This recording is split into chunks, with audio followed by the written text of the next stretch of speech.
യൂട്യൂബിന് വിട. സൂര്യയിലെ എല്ലാ പരമ്പരകളും സംരക്ഷണത്തിന് ശേഷം തികച്ചും സൗജന്യമായി സൺ നെക്സ്റ്റ് ആപ്പ് ഡൗൺലോഡ് ചെയ്യൂ. കണ്ടാസ്വദിക്കാം നിങ്ങളുടെ പ്രിയ പരമ്പരകൾ.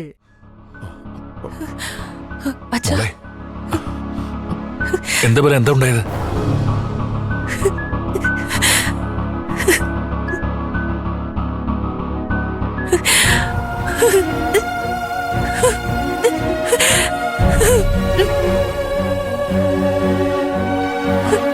മോളെ കരയല്ലേ ചേച്ചി?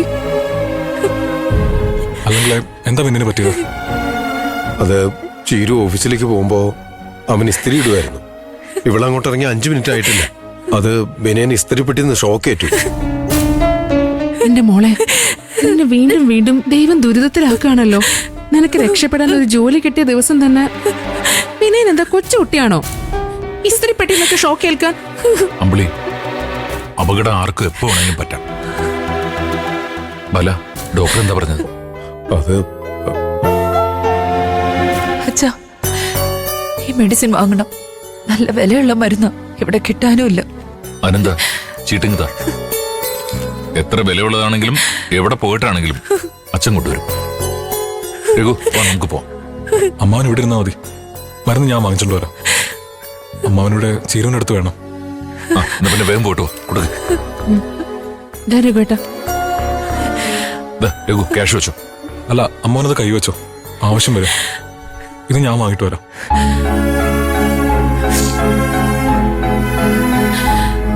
എന്റെ മോള് സങ്കടപ്പെടാതിരിക്കെ. വിനയനൊന്നും വരില്ല. അച്ഛനല്ലേ പറയുന്നത്. നമ്മൾ അവനെ തിരിച്ചു കൊണ്ടുവരും. അതിപ്പോ എന്ത് വില കൊടുത്തിട്ടാണെങ്കിലും നമ്മൾ രക്ഷിക്കും.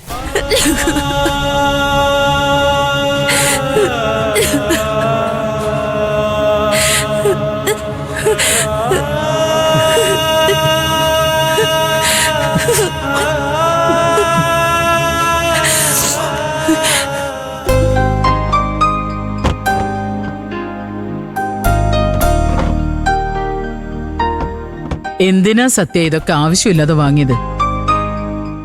ഇതൊന്നും ആവശ്യമില്ലാത്തതല്ലോ. എല്ലാം വേണ്ട സാധനങ്ങൾ തന്നെയല്ലേ. അതൊക്കെ ശരിയാ. എന്ന് കരുതി ഇതിപ്പോ ഒരുപാട് പൈസയായില്ലേ? പൈസ എന്ന് പറഞ്ഞ ആവശ്യങ്ങൾക്ക് ചെലവാക്കാനുള്ളതല്ലേ അമ്മേ. അതുമാത്രമല്ല, ഇവിടെ ഒരു കുറവും ഉണ്ടാവരുതെന്ന് ഏട്ടൻ പ്രത്യേകം പറഞ്ഞിട്ടുണ്ട്. എന്തൊക്കെ വാങ്ങി നിറച്ചാലും ഇതിപ്പോ സ്വന്തം വീടാവില്ലല്ലോ. സ്വന്തം വീട്ടിൽ നിന്ന് മാറി നിൽക്കുന്നത് നിങ്ങളുടെ രണ്ടുപേരുടെയും മാത്രം തീരുമാനമല്ലേ. ഞങ്ങൾ എല്ലാവരും അമ്മയും സോനയും തിരിച്ചു വരാൻ ആഗ്രഹിക്കുന്നത്. എന്തായാലും ഇങ്ങനെയൊക്കെ ആയി കാര്യങ്ങള്. ഇനി കുറച്ചാളൂടി ഇങ്ങനെ അങ്ങ് പോട്ടെ. ഇനി ഞങ്ങളായിട്ട് നിർബന്ധിക്കുന്നില്ല. എല്ലാം നിങ്ങളുടെ രണ്ടുപേരുടെ ഇഷ്ടത്തിന് വിട്ടുതരുക. പിന്നെ എന്ത് ആവശ്യമുണ്ടെങ്കിലും മടി വിചാരിക്കാതെ ഞങ്ങളോട് പറയണം. അത്രയെങ്കിലും ദയ അമ്മ എന്നോടും ഏട്ടനോടും കാണിക്കണം.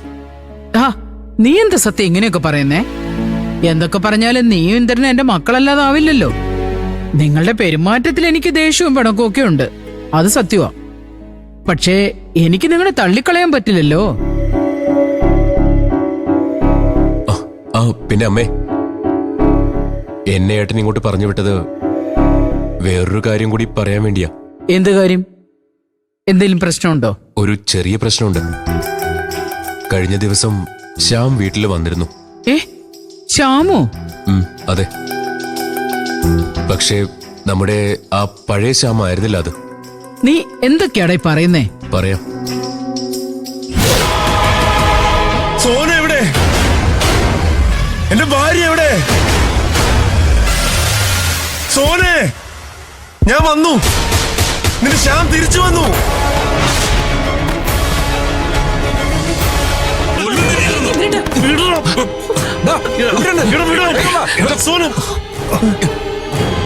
അവനെ വിടരുത്.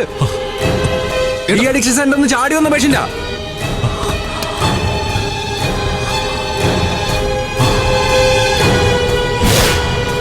ഇതാ ഉണ്ടായത്. ഓഹോ, അപ്പോ അവന് സ്വബോധം നഷ്ടമായപ്പോഴാണോ ഭാര്യയും കുഞ്ഞിനും ഓർമ്മ വന്നത്? അസുഖം വരുന്നതിന് ആരെയും പഴിച്ചിട്ട് കാര്യമില്ലല്ലോ. അവനെ ഇങ്ങനെ സംഭവിച്ചില്ലെങ്കിലേ അത്ഭുതമുള്ളൂ. അത്രയ്ക്കും അവൻ എന്റെ മോളെ വേദനിപ്പിച്ചിട്ടുണ്ട്. കല്യാണം കഴിഞ്ഞ നാളു മുതൽ തുടങ്ങിയതാ സോനയുടെ കഷ്ടകാലം. നമ്മൾ എന്ത് വേണമെന്ന് അമ്മയോട് ചോദിച്ചറിയാൻ വേണ്ടിയാ ഏട്ടൻ എന്നെ ഇങ്ങോട്ട് അയച്ചത്. അതിനിപ്പോ നമ്മൾ എന്ത് ചെയ്യാനാ? അവന് വട്ടായെങ്കിൽ അവൻ അനുഭവിക്കട്ടെ.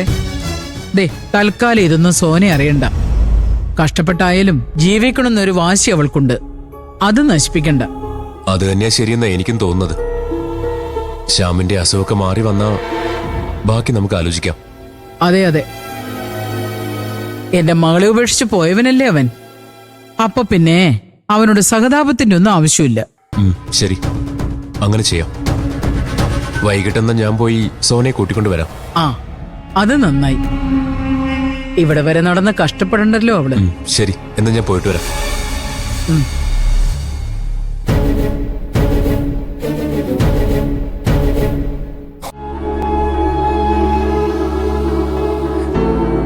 ചിലങ്ക കരയാതെ മോളെ, നീ ഇങ്ങനെ വിഷമിക്കല്ലേ. വിനയന് ഒരു അബദ്ധം വരില്ല മോളെ.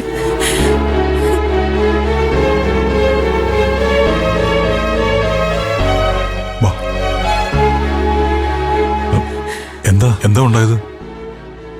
ഷോക്കടിച്ചതാ. അല്പം സീരിയസ് എന്നാ പറഞ്ഞു. വിഷമിക്കാതെ മോളെ, വിനയനൊന്നും സംഭവിക്കില്ല. എനിക്ക് മാത്രം എന്താ ചേച്ചി ഇങ്ങനെ ഒരു ദുർവിധി? ഞാൻ ആരോട് എന്ത് തെറ്റ് ചെയ്തിട്ടാ? കരയില്ല മോളെ, നല്ലവരെ ഈശ്വരൻ കൂടുതൽ പരീക്ഷിക്കും. നിനക്ക് ഈ വേദനയൊക്കെ തരുന്നത് അതുകൊണ്ടാവും. എന്റെ മോള് വിഷമിക്കാതെ. അടുത്തച്ഛ, സമാധാനമില്ലാതെ കരഞ്ഞ് കരഞ്ഞ് ഞാൻ എത്ര നാളായി ഇങ്ങനെ ജീവിക്കുന്നു. ഇങ്ങനെ മരിച്ച് ജീവിക്കുന്നതിന് നല്ലത് ഞാൻ മരിക്കുന്നതാ. എന്തൊക്കെയാ മോളെ നീ പറയുന്നത്? ഒരു സങ്കടം വരുമ്പോ ഇങ്ങനെ തളരുകയാണോ വേണ്ടത്? അതെ ചെല്ലുങ്ക, ഞങ്ങളെല്ലാവരും ഇല്ലേ, നീ സമാധാനിക്കേ. അല്ല ചീരു, എന്തിനാ വിനയൻ സ്വിച്ചില് കൈകൊണ്ടുവച്ചത്? അല്ല, ഷോക്കടിക്കുന്ന അറിയാവുന്നതല്ലേ. അതോ ഇനി മനഃപൂർവ്വം ചെയ്തതാണോ? എന്റെ അമ്പിളി, നീ എന്തൊക്കെയാ പറഞ്ഞു കൂട്ടുന്നത്? അതെ അച്ഛാ, അവനത് ചെയ്യും. ഏത് രീതിയിലും ചിരുവിനെ വിഷമിപ്പിക്കാനല്ലേ നോക്കൂ. എനിക്കൊന്നും അറിയില്ല. എന്നോടുള്ള ദേഷ്യത്തിലും വൈരാഗ്യത്തിലും ചെയ്തതായിരിക്കും. വിനയൻ എങ്ങനെയുണ്ട് ഡോക്ടർ? പേടിക്കണ്ട, ജീവൻ ആപത്തൊന്നുമില്ല. അപകടനില തരണം ചെയ്തു. മിക്കവാറും നാളെ തന്നെ റൂമിലേക്ക് മാറ്റാം. ഞങ്ങൾക്കൊന്ന് കാണാൻ പറ്റുമോ ഡോക്ടർ? ഇപ്പൊ വേണ്ട. അല്ല, നിങ്ങൾ പേഷ്യന്റിന്റെ ആരാ? എന്റെ അനിയനാണ്. നിങ്ങൾ ആരെങ്കിലും ഒന്ന് എന്റെ കൂടെ വരണം. ആ ചെല്ല്.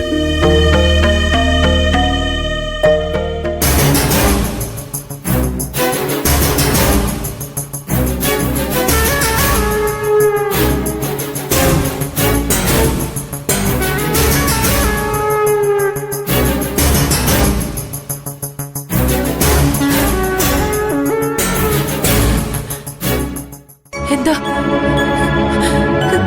എന്താ ചേച്ചി അവര് പറയുന്നേ? ഒന്നുമില്ല ചീരു, നീ വിഷമിക്കാതെ. അല്ല ചേച്ചി, എന്തുണ്ട്? അല്ലെങ്കിൽ മാറ്റി നിർത്തി സംസാരിക്കോ? നീ കരയാതെ മോളെ. അതേ മോളെ, കരയില്ലേ? ഇങ്ങനെ കുഴപ്പമൊന്നും ഇല്ലെന്നല്ലേ ഡോക്ടർ പറഞ്ഞത്? പക്ഷെ അല്ല അച്ഛാ, മാറ്റി നിർത്തി സംസാരിക്കുന്ന കണ്ടില്ലേ? എന്തോ പ്രശ്നമുണ്ട് അച്ഛാ. ഒന്ന് പറഞ്ഞ് മനസ്സിലാക്കി കൊടുക്കേ. ശരി ഡോക്ടർ.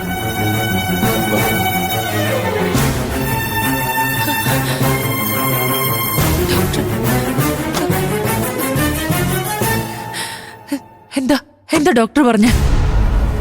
അത് പറയിന്ദ്ര, എന്തെങ്കിലും പ്രശ്നമുണ്ടോ?